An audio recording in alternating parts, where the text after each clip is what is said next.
We have no choice. To fulfill our constitutional responsibility, we have to take the next step. We're not making a political decision. It's not. It's a legal decision. We're not going to prejudge the outcome of this. We can't, because, again, it's not a political calculation. We're following the law, and we are the rule of law team, and I'm going to hold to that. That's my commitment.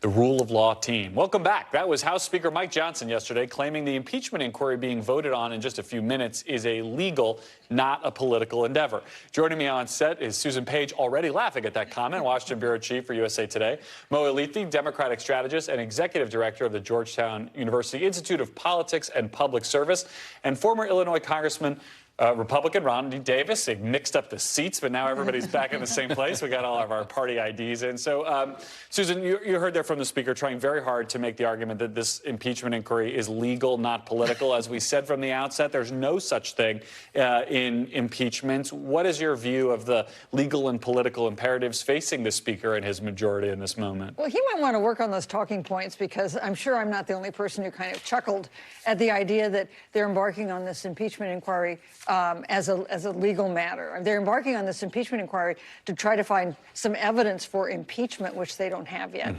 So I think for Democrats, at least, that strikes them as a little backwards. Rodney, once you start an impeachment inquiry, there are two ways out of it. You vote on articles that you draft, or you do something else. The something else is the open question. I want to play for you your colleague Don Baker, former colleague Don Bacon, had to say about this, and ask you about it on their side. If the inquiry is authorized, is impeachment inevitable? Would this be I don't think so. Frankly, my thought, and I may be an outlier on this, I think it's more important to have this information for the elections. Let's let the voters decide. So is there a chance when you get to the end of the inquiry that there won't be articles of impeachment? Yeah, I think that's probably more likely than not. So I'm interested in that question, in that answer, but also in that question, the idea of the end of the inquiry. If there's not articles of impeachment, how does this end? Well, if there's not articles of impeachment, then it's over. Does it get dismissed? Would House Republicans really functionally acquit President Biden in an election year? Well, listen, I'm going to have to disagree with my former colleague, Mr. Bacon, here. I think once this inquiry begins, that it's inevitable that we'll see articles of impeachment. But this isn't anything new that I've said. I said this back when the very political impeachments against Donald Trump were pushed forward, and you may have heard me say it, Garrett. I did. This is going to lead to political impeachments every single time in our nation from here on out, when we have a different party in the White House and a different party in the House. You get the rare Meet the Press gold medal for consistency on a question on this, so I do appreciate that. Mo, how should the Biden White House and the Biden campaign be addressing this, to the degree that there are different imperatives here for each? Yeah, look, I think what's important for the president's team to do, this is an opportunity for them to draw an even bigger contrast with House Republicans. While we're out there focused on the economy, while we're out there trying to move the country forward, this is the nonsense that they are focused on.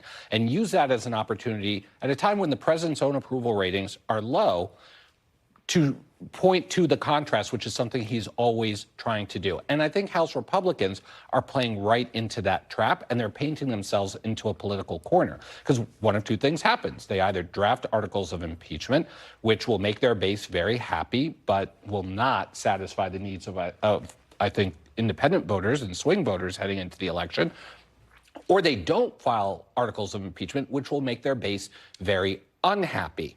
So either way, House Republicans are putting themselves in a very, very difficult situation, and the Biden team does have an opportunity here to use this as a point of contrast. I want to talk about this Texas abortion case. I'm a Texan. I've been very interested in this story. And Susan, I want to ask you about something that Ted Cruz's opponent, Colin Allred, in the Senate race has said. He argues Ted Cruz supports the Texas law. He says this is the outcome. This is the result. This is what it looks like when it happens to real people. He goes on to say that Senator Cruz doesn't want to talk about it. Texas has one of the most restrictive abortion laws in the nation. It's probably arguably the battleground for these kind of legal cases. Is this an issue that can take Colin Allred from a long shot to a real competitor in a state like Texas? Well, Democrats have had a lot of hopes about statewide elections in Texas, and they always lose. For my entire life, yes. basically. Yeah. So, history would say, no, it won't. On the other hand, abortion has proved to be such a powerful issue since Roe v. Wade was overturned. In the case in Texas, I think even people who are opposed to abortion would look at this case and say, this is wrong. It is wrong to force this woman to give birth to a baby that's just going to die and put at risk her own fertility. What's your argument for that if you're pro-life? So I think it's dangerous for Republicans, but I'm not sure it's enough in a state like Texas to actually let Senator Cruz be ejected. Ted Cruz didn't want to talk about it, wouldn't answer me before the elevator door closed, but Nikki Haley took a question on it last night, which I thought was interesting. Let's play her answer and we'll talk about it. You know I'm pro-life. I welcome the states that have become pro-life, but this is exactly why I've said you have to show compassion and humanize the situation. We don't want any women to sit there and deal with a rare situation and have to deliver a baby in that sort of circumstance any more than we want women getting an abortion at 37, 38, 39 weeks. We have to humanize this situation and deal with it with compassion. Rodney, her answers have been much more nuanced on the issue of abortion than any of the other 2024 candidates. I wonder how you think a message like that resonates with Republican voters. It resonates well, but the abortion issue is only going to be one of many very important issues right now. Right now, we talked about Texas. Can Democrats win in Texas? The Democrat will never win in Texas as long as the Biden administration continues to disregard the crisis at our border.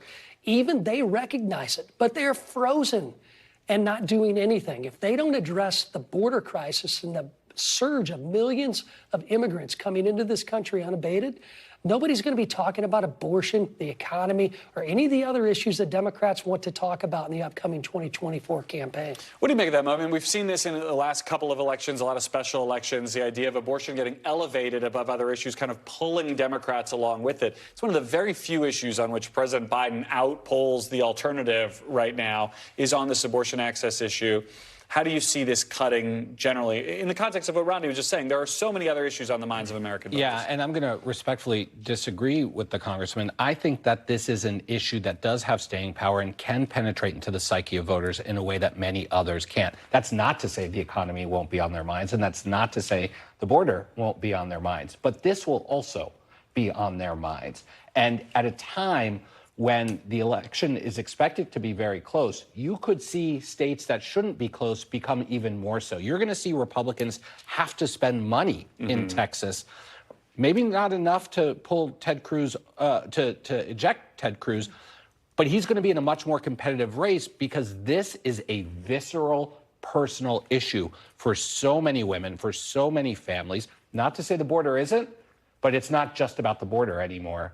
In a lot of these places, this will be a big issue. We've seen that time and time again. I covered the 2018 race very closely. I don't think Ted Cruz will get caught napping again in the same way that he did in that race in Texas, but it does seem to have potency here. And I wonder, Susan, is this an issue where the Biden campaign might look into, the hundreds of millions of dollars they're probably going to spend on this race and choose to elevate this issue against the guy who appointed the justices who overturned Roe v. Wade? Yeah, absolutely. And you do have Donald Trump taking credit for appointing that Supreme Court and then not wanting to talk about what he supports now in terms of restricting abortion access. But I would say I think that the administration also needs to do something about their policy on the border because that is also an incredibly powerful issue. And they are, I think, not comfortable at the place they're in right now. Rodney, I'm going to give you the last bite of the apple here because we've gone almost 2 whole shows now without talking about the endorsement that happened in New Hampshire last night. Chris Sununu endorsing Nikki Haley. In previous cycles, the in-state governor of the major party endorsing somebody this late in the game would be a huge story. Will it matter in this race? I don't think so. I think we know who the candidates are going to be in the general election. It's going to be a rematch between President Biden and President Trump.